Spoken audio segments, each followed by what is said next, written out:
So I want to talk openly about world religions for just a moment.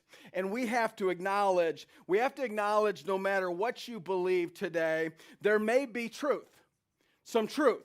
There may be beauty, some beauty in many different world religions. Can we just acknowledge that today, that there could be some truth and there could be some beauty in all the different religions? If we look at all different world religions, there can be some truth and there can be some beauty in all of them, but they are not the same.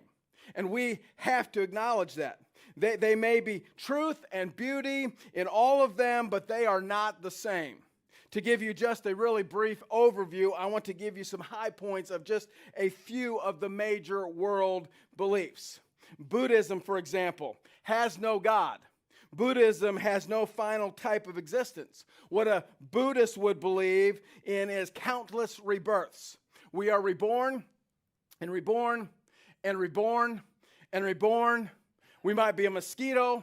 We might come back as a cow. We might be a toad. We come back as a tree. We're reborn, and eventually we want to end the cycle of rebirths. Hinduism, though, is very, very different. Hinduism has an impersonal God that is approached through deities or statues or idols.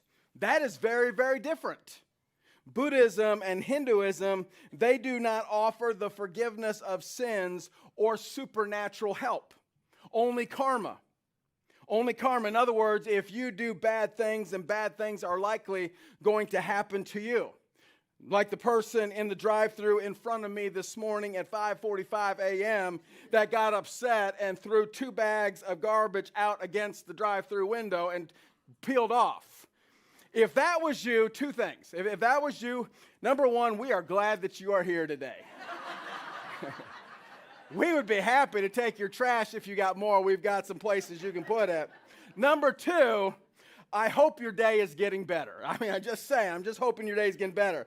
Karma may be, like later on today, though, a flock of birds will fly over your car as you are getting out of it and make a mess all over your car and a mess all over your nice outfit today. That might be karma. Karma, okay? If you do good things might happen to you. If you do bad things are going to happen to you. That's the basics of these beliefs. A Muslim worships Allah, a personal God. There are no secondary gods, and there is a total ban on idols, unlike other religions. If you are Muslim, your standing with God, Allah, depends on your religious devotion and the works that you do. And if you don't do enough good works, you don't go to heaven. Do you know how many good works you have to do if you are in the Muslim faith? No one does. You just keep doing good works and hope that you did enough good works. Take New Age, which is popular in a lot of parts of the world. New Age beliefs have no personal God. They're going to believe most often in higher consciousness and wanting to be maybe one with the cosmos or one with the universe.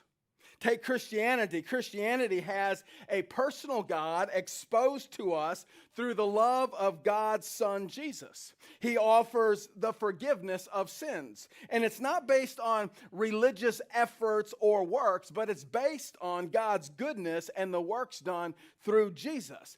That is a big difference. So we have to acknowledge, although there may be truth and beauty in all different religions, they are not the same. But I want to look at it a bit objectively today. I want to ask you, no matter what you believe, to simply consider Jesus this morning. Just to consider Jesus. And please, please, please hear me. I'm not asking you to consider our church, okay? Not at all. I'm not asking you to consider a Christian denomination. I'm not even asking you to consider Christianity, because I'm going to argue that Jesus didn't come to start a religion, but that Jesus actually came to reveal the love of God to those who needed a Savior.